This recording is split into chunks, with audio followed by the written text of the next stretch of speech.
यार देखो, आज का ये वीडियो ना बहुत ज्यादा इंटरेस्टिंग होने वाला है, क्योंकि आज की इस वीडियो में मैं आपको बताने वाला हूँ कि आप फ्री फायर में सही से सेटिंग कैसे कर सकते हो। कैसी अपमानजनक बातें कर रहा है लड़का, ये अश्लील है ये लोंडा। मेरा मतलब है कि ये जो आपकी कंट्रोल सेटिंग है, इसको आपको किस तरीके से क्या क्या रखना है, क्योंकि आपको तो पता ही है कि ये जो हमारे फ्री फायर वाले हैं ये कितने ज्यादा महान और दयावान है। इनको हर अपडेट में कंट्रोल सेटिंग और डायमंड के प्राइस में कुछ ना कुछ ऐड करना ही होता है। और मैं लिख के दे रहा हूँ कि आपको इनमें से 5-6 सेटिंग के बारे में तो बिल्कुल भी नहीं पता होगा और पक्का गलत सेटिंग में खेलते होगे। जिसको ऑन करना चाहिए उसे ऑफ कर देते होगे, जिसको ऑफ करना चाहिए उसे ऑन कर देते होगे। और वहीं तुम लोग सबसे बड़ी गलती कर देते हो और बस सोचते रह जाते हो कि भाई ये सामने वाला बंदा तो इतना अच्छा खेल पा रहा है, लेकिन हम नूबड़ों की तरह खेले जा रहे हैं। इसीलिए आज का ये वीडियो आपके लिए बहुत ज्यादा इंपॉर्टेंट है, क्योंकि आपको नई नई चीजें पता चलने वाली है। इसीलिए वीडियो का एक पार्ट भी स्किप मत करना और जल्दी से एक बार वीडियो के नीचे देखो, आपने अभी तक लाइक वाले बटन पे क्लिक नहीं किया है तो भाई एक लाइक तो कर ही सकते हो यार। और जो बंदे नए आ रहे हैं वो फटाफट सब्सक्राइब भी कर लो। चलते अपन वीडियो को शुरू करते हैं।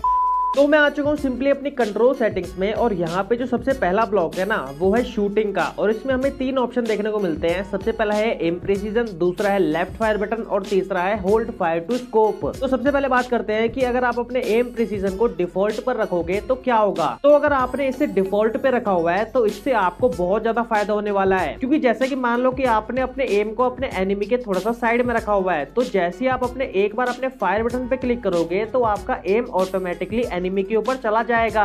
और साथ ही में अगर आप अपने एम को एनिमी के थोड़ा सा बगल में रखकर अपने स्कोप को एक बार ऑन ऑफ करोगे तो आपका एम तब भी ऑटोमेटिकली एनिमी के ऊपर आ जाएगा, जो कि आपको दूर वाले एनिमी को मारने में बहुत ज्यादा हेल्प करता है। लेकिन अगर हम इसे प्रिसाइज ऑन स्कोप पे रखकर खेलेंगे तो तब अगर आप अपने स्कोप को ऑन ऑफ करोगे तो आपका ऑटोमेटिकली एम लॉक नहीं होगा। जहां पर आपने अपने स्कोप को ऑन किया होगा एग्जैक्टली वहीं पर आपका स्कोप ऑफ हो जाएगा। और अगर आप इसे फुल कंट्रोल पे कर दोगे तो आपका एम लॉक 0% हो जाएगा। मतलब आप चाहे अपने स्कोप को ओपन करो या फिर ना करो, कुछ फर्क नहीं पड़ेगा, आपका एम लॉक होने ही नहीं वाला। मतलब अगर आप थोड़ा सा भी एनिमी के बगल में एम को रखकर फायर करोगे तो आपकी जो बुलेट है वो थोड़ा सा बगल में ही जाएंगी, बिल्कुल भी एनिमी के ऊपर नहीं आएंगी। उसके बाद जो नेक्स्ट ऑप्शन है वो है लेफ्ट फायर बटन का। तो अगर आपने अपने लेफ्ट फायर बटन को ऑलवेज पे सेट कर दिया है तो हमारी कस्टम एचओडी में लेफ्ट फायर बटन पूरे टाइम दिखेगा। लेकिन अगर आपने इसे शो व्हेन स्कोप्ड पे सेट कर दिया तो ये आपको तभी दिखेगा जब आपने अपने स्कोप को ओपन करा होगा। स्कोप को ऑफ करते ही ये गायब हो जाएगा। तो इस बटन का ज्यादातर 3 फिंगर या फिर 4 फिंगर प्लेयर यूज करते हैं फास्ट ग्लू वॉल लगाने के लिए, तो आप भी इस बटन का यूज कर सकते हो। उसके बाद आता है हमारा होल्ड फायर टू स्कोप वाला ऑप्शन। तो ये ऑप्शन सिर्फ और सिर्फ स्नाइपर चलाने के लिए ही है। जैसे कि मान लो आपने इसे ऑन किया हुआ है ना, और आप M8-2B, कार 98 या फिर AWM है ना, या फिर कोई सी भी स्नाइपर चला रहे हो, तो जैसे ही आप अपने फायर बटन पे क्लिक करोगे तो आपका ऑटोमेटिकली स्कोप ओपन हो जाएगा। और जैसे ही आप अपने फायर बटन को छोड़ोगे तो आपका एक बुलेट फायर होते ही आपका ऑटोमेटिकली स्कोप ऑफ भी हो जाएगा। लेकिन अगर आप होल्ड फायर टू स्कोप को ऑफ करके फायर बटन पे क्लिक करोगे तो सिर्फ आपकी एक बुलेट फायर ही होगी, कोई भी स्कोप ओपन नहीं होगा। तो भाई अगर आप स्नाइपर चलाते हो ना तो आपको इसको हमेशा ऑन करके ही खेलना चाहिए, क्योंकि इससे सिर्फ एक बटन से 3 काम हो जाते हैं। पहले स्कोप ओपन हो जाता है, फिर उसके बाद फायर भी हो जाता है और फिर अपने आप स्कोप बंद भी हो जाता है। तो इसीलिए आप हमेशा इसको ऑन ही रखना। उसके बाद आता है हमारा नेक्स्ट ब्लॉक जिसका नाम है असिस्टेंस, और इसके अंदर हमें 4 ऑप्शन देखने को मिल जाते हैं। जो सबसे पहला है उसका नाम है क्विक वेपन स्विच। तो अगर आपने इसे ऑन कर दिया है तो आपकी कस्टम एचओडी में एक बटन ऐड हो जाएगा जिस पे क्लिक करके आप अपनी गन को स्विच कर सकते हो। और ज्यादातर जो वन टैप प्लेयर होते हैं वो इस बटन का यूज करते हैं। और वैसे ही उसी के जस्ट नीचे आता है क्विक रिलोड का ऑप्शन, जिसको ऑन करने से आपकी कस्टम एचओडी में एक और बटन ऐड हो जाएगा जिस पे क्लिक करने से आपकी जो गन है वो रिलोड हो जाएगी। लेकिन आप इस क्विक रिलोड वाले ऑप्शन को ऑफ ही रखना, क्योंकि आप सिंपली अपने गन बॉक्स पे क्लिक करके भी रिलोड कर सकते हो, है ना। फालतू में बटन बढ़ाने से कोई फायदा नहीं है। उसके बाद आता है हमारा फ्री लुक का ऑप्शन, और इसको ऑन करते ही हमें 3 ऑप्शन और दिख जाते हैं, पैराशूट, स्प्रिंट और ड्राइव। तो फ्री लुक को ऑन करने से क्या होता है कि हम भागते भागते आराम से पीछे या फिर दाएं बाएं कहीं पे भी देख सकते हैं, या फिर अगर हम पैराशूट से कूद रहे हैं तो हम आसपास ये भी देख सकते हैं कि कौन सा बंदा कहाँ पे कूद रहा है। या फिर अगर आप गाड़ी चलाते हो तो आप लोग गाड़ी चलाते चलाते भी पीछे देख सकते हो फ्री लुक की मदद से, है ना। तो आप लोग इसको हमेशा ऑन रखना।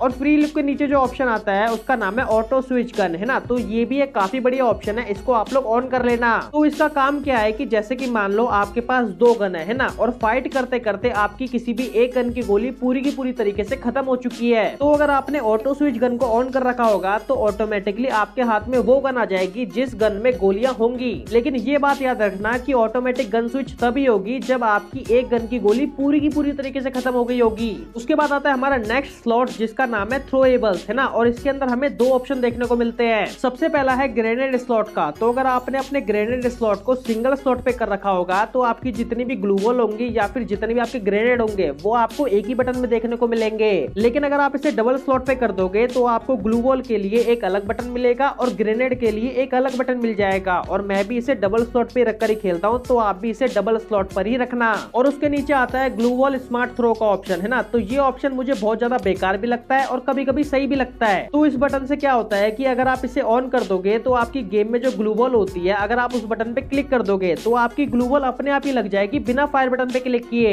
और ये वाला बटन मुझे इसीलिए बेकार लगता है क्योंकि सिर्फ एक ग्लू वॉल वाले बटन पे क्लिक करने से आपकी ग्लू वॉल ही लग जाती है ना, मतलब निकाल भी लेता है ग्लू वॉल और वो लगा भी देता है। और शुरुआत से मैंने ऐसे ग्लू वॉल कभी भी नहीं लगाई है, तो इसीलिए मेरे को इस बटन से खेलने की प्रैक्टिस नहीं है, तो इसीलिए मैंने इसको ऑफ कर रखा है। उसके बाद आता है हमारा नेक्स्ट ब्लॉक जिसका नाम है मूवमेंट। तो इसमें जो सबसे पहला ऑप्शन है वो है ऑटो पैराशूट का। तो अगर आप ऑटो पैराशूट को ऑफ कर दोगे और जैसी एरोप्लेन से कूदोगे, है ना, तो आपको जल्दी जल्दी नीचे आने के लिए अपने स्प्रिंट वाले बटन पे भी क्लिक करना पड़ेगा, वरना आप हवा में झूलते रह जाओगे और बहुत धीरे धीरे नीचे पहुंचोगे। लेकिन अगर आप इसे ऑन कर दोगे तो जैसे आप लोग एरोप्लेन से कूदोगे तो आपका ऑटोमेटिकली स्प्रिंट वाला बटन ऑन रहेगा, जिससे कि आप जल्दी जल्दी लैंड कर पाओगे। तो इसीलिए आप इसको हमेशा ऑन ही रखना। उसके बाद आता है रन मोड वाला ऑप्शन, और इसमें 3 चीजें होती है, क्लासिक, ड्रैग और मिक्स्ड। तो अगर आप इसे क्लासिक पे रखोगे तो आपको भागने के लिए सिंपली एक बटन दे दिया जाएगा जिसपे क्लिक करके आप लोग आराम से भाग सकते हो। लेकिन अगर आप इसे ड्रैग पे सेलेक्ट कर दोगे तो आपको भागने के लिए कोई भी बटन नहीं मिलेगा, आपको सिंपली अपनी जॉयस्टिक को ऊपर की साइड ड्रैग करना पड़ेगा भागने के लिए। और इससे एक डिसएडवांटेज भी होता है क्योंकि इसको ड्रैग पे करने से अगर आप अपनी जॉयस्टिक को पकड़ के नूवो करने की कोशिश करोगे या फिर जॉयस्टिक को पकड़ के घूम घूम के लूट करने की कोशिश करोगे तो आप लोग एकदम से भागने लग जाओगे। तो इसीलिए इसको क्लासिक पर ही रखना। और अगर इसे मिक्स्ड पे कर दोगे तो आपको बटन भी मिल जाएगा और जॉयस्टिक को भी ड्रैग करने से भाग पाओगे, लेकिन वो भी बेकार हो जाएगा, है ना। तो इसीलिए आप हमेशा क्लासिक पर ही रखना।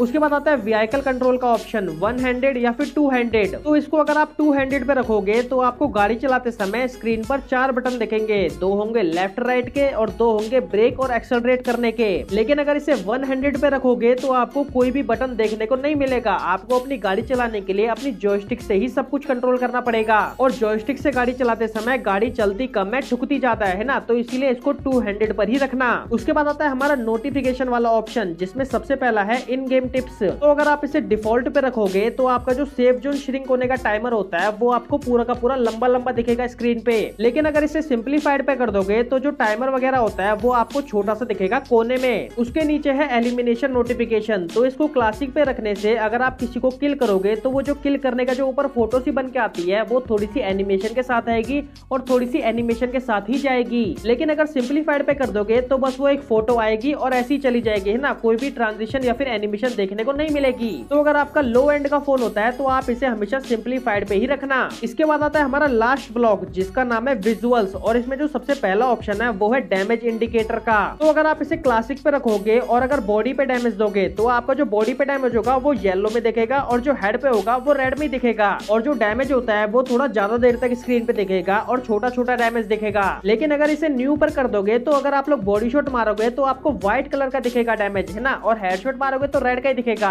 और जो डैमेज है वो आपकी स्क्रीन से जल्दी जल्दी गायब होते रहेगा और साथ ही में थोड़ा बड़ा बड़ा भी दिखेगा। तो आप दोनों में से जो मर्जी रख सकते हो। उसके बाद आता है हमारा विजुअल इफेक्ट्स का ऑप्शन, है ना। तो ये भी एक काफी इंपॉर्टेंट ऑप्शन होता है। इसमें हमें 3 ऑप्शन मिलते हैं, क्लासिक, डार्क और नो ब्लड। तो क्लासिक पे रखने से क्या होता है कि जब भी आप सेफ जोन के बाहर रहोगे तो आपको अपनी स्क्रीन के ऊपर लगातार रेड रेड कलर के धब्बे आपके आते रहेंगे, जिससे कि आपको जोन के बाहर फाइट करने में बहुत ज्यादा मुश्किल हो जाएगी। और जब किसी पे फायर करोगे तो आपको रेड रेड कलर का ब्लड भी देखने को मिलेगा। और अगर आप इसे डार्क पे कर दोगे तो आपको जोन के बाहर ब्लैक कलर के धब्बे देखने को मिलेंगे और आपको इससे भी जोन के बाहर फाइट करने में दिक्कत होगी। और किसी के ऊपर फायर करोगे तो आपको ब्लैक कलर का ब्लड देखने को मिलेगा। लेकिन अगर इसे नो ब्लड पे सेट कर दोगे तो आपको जोन के बाहर कोई भी दाग धब्बा देखने को नहीं मिलेगा, जिससे कि आप जोन के बाहर आराम से फाइट ले पाओगे। और किसी पे फायर करते समय भी आपको कोई भी ब्लड देखने को नहीं मिलेगा, तो इसीलिए इसे हमेशा नो ब्लड पे ही रखना। उसके बाद जो हमारा हिट मार्कर है इसे आप क्लासिक, क्लासिक या फिर न्यू कुछ भी कर लेना। और जो आपका टीममेट इन्फो है, अगर आप इसे ट्रांसलूसेंट पे कर दोगे और अपने टीममेट के पास जाओगे तो आपका जो टीममेट का नाम होता है उसकी ओपेसिटी थोड़ी सी कम हो जाएगी और टीममेट के थोड़ा सा दूर जाते ही उसके नाम की जो ओपेसिटी है वो वापस से 100 हो जाएगी और पूरा का पूरा सही से नाम दिखेगा। लेकिन अगर इसे क्लासिक पे रखोगे तो आप चाहे पास जाओ या फिर दूर जाओ, आपको पूरे टाइम आपका जो टीममेट का नाम है वो पूरा व्हाइट में ही दिखेगा। तो इसे आप जो मर्जी रख लेना, मैं तो इसे ट्रांसलूसेंट पे ही रखता हूँ। और बाकी इसमें कोई भी इंपॉर्टेंट सेटिंग नहीं बची है, बस आप लोग अपने डिस्प्ले में आना और यहाँ पे एकदम नीचे आके अपने गन शॉट अलर्ट्स को ऑन कर लेना,